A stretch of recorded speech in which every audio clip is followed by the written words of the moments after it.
point of the arm, the nerve enters the posterior compartment by piercing the intermuscular septum arcade of struthers. It then traverses along the medial aspect of the triceps to enter the cubital tunnel. At this point, the ulnar nerve travels between the olecranon and the medial epicondyle and beneath the Osborne ligament. Once the nerve exits the cubital tunnel, it passes under the aponeurotic head of flexor carpi ulnaris to enter the forearm. Ulnar nerve anatomy. The cubital tunnel region is where the ulnar nerve is most likely to be compressed due to its location and anatomy.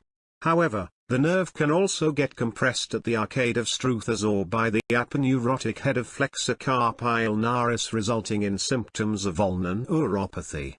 The ulnar nerve innervates the medial side of the forearm, ulnar side of the palm, the little finger, and ulnar half of the ring finger. It supplies motor branches to flexor carpi ulnaris, flexor profundus of the little and ring fingers, hypothenar muscles, adductor pollicis brevis, all of the interossei and the third and fourth lumbricals. It is noteworthy that the ulnar nerve gives no motor or sensory branches above the elbow. Etiology. Multiple etiologies can result in ulnar nerve compression at the cubital tunnel and cause symptoms such as tingling along the medial aspect of the forearm, the little finger, and the medial aspect of the ring finger. Pressure on the ulnar nerve is a common cause of symptoms. The ulnar nerve is quite superficial at the point of the medial epicondyle. This is why people may experience the feeling of shooting pain and electric shock in the forearm if they accidentally hit their elbow on a hard surface. Etiology. Stretching the ulnar nerve can also result in similar symptoms. The ulnar nerve lies behind the medial epicondyle. During flexion of the elbow joint, the ulnar nerve gets stretched because of this anatomical position. Repetitive elbow flexion and extension can cause further damage and irritation to the ulnar nerve. Some individuals sleep with elbows bent, which can stretch the ulnar nerve for an extended period during sleep, which is an identified cause of irritation to the ulnar nerve.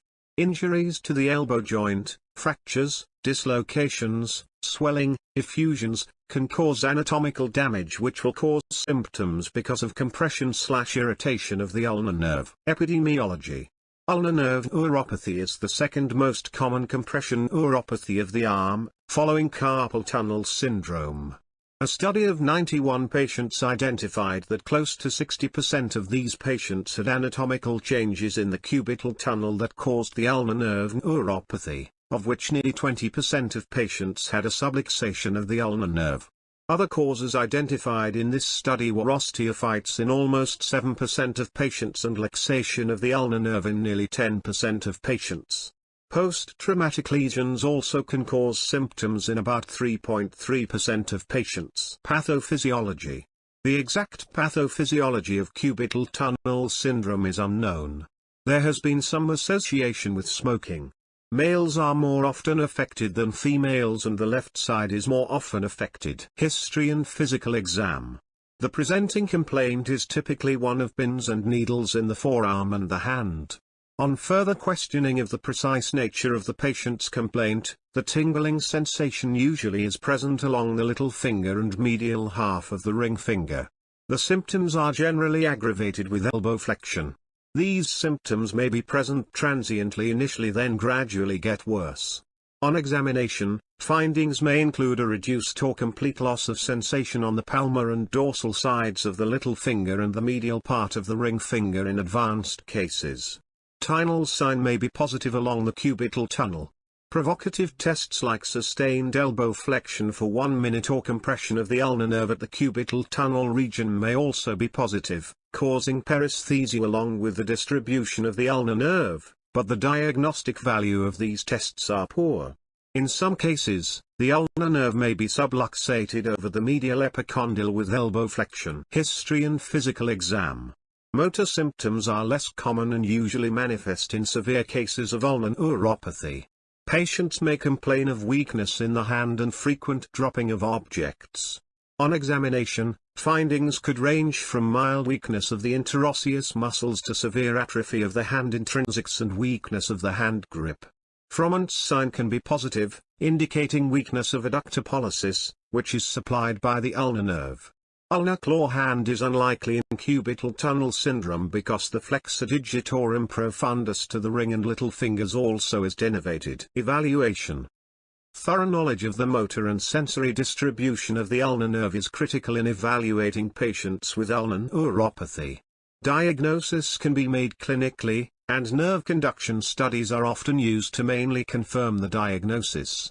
In some patients, however, nerve conduction may be normal in the early stages of symptoms, therefore, interpretation of nerve conduction studies should always be in a clinical context.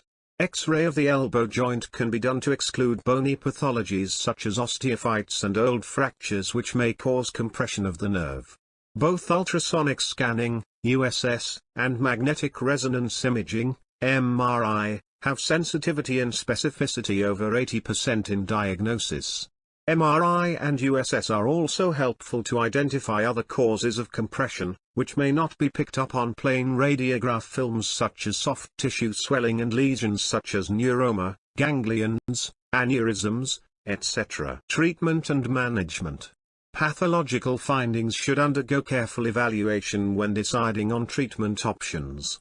Patients can often benefit from non-surgical interventions, therefore, the clinician should evaluate and determine an end goal with the patient for treatment before deciding on the route of treatment. Non-surgical treatment.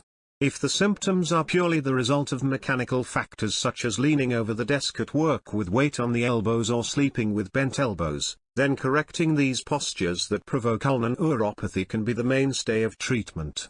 In an Italian study, Padua et al. Followed up 24 patients who had willingly declined surgery after the initial diagnosis. About half of these patients reported improvement in their symptoms during their follow-up appointments. Their further nerve conduction studies also showed an improvement, which further supports the evidence that patients with mild symptoms can be managed without surgical interventions. Splinting at night time to keep the elbows straight has been suggested in published papers as an initial management option in patients with mild symptoms. Simple analgesia such as NSAIDs will also help with the pain. Surgical treatment. Patients with severe signs and symptoms such as atrophy of interossei and hand grip strength weakness might not improve with conservative management.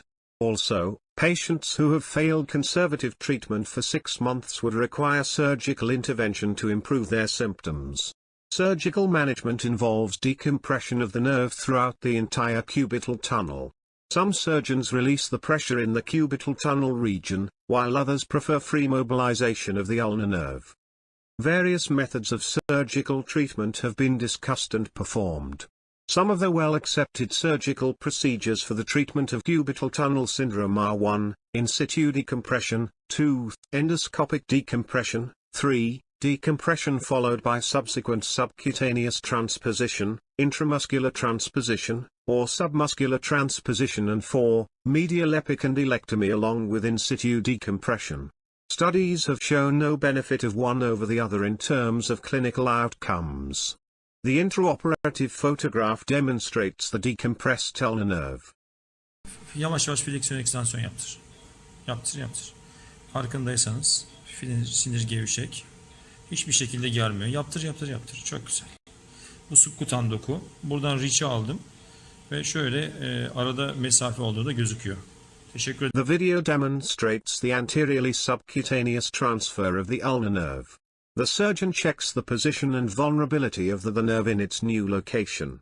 Differential diagnosis. Lesions in the Guyana, ulnar, canal. Cervical spondylosis. Brachial plexus injuries. Thoracic outlet syndrome. Syringomyelia. Pancoast tumors. Motor neuron disease. Carpal tunnel syndrome. Polyneuropathy. Prognosis complications. About half the patients achieve an improvement in their symptoms with conservative management. 1 in 8 patients may find that their symptoms recur after surgical decompression. Insufficient decompression has been the most frequent cause of revision surgery. Recovery may be slow and incomplete. Symptoms may worsen before they improve. Injury to the medial antebrachial cutaneous nerve of the forearm is a common complication with cubital tunnel release and can be painful. Postoperative and rehabilitation care. Patients are generally allowed a full range of motion of the elbow following surgical intervention. Normally post-operative physical therapy is not necessary unless there is significant muscle weakness. Patients can return to light work in 3 to 4 weeks. Thanks for watching this video. Do not forget to subscribe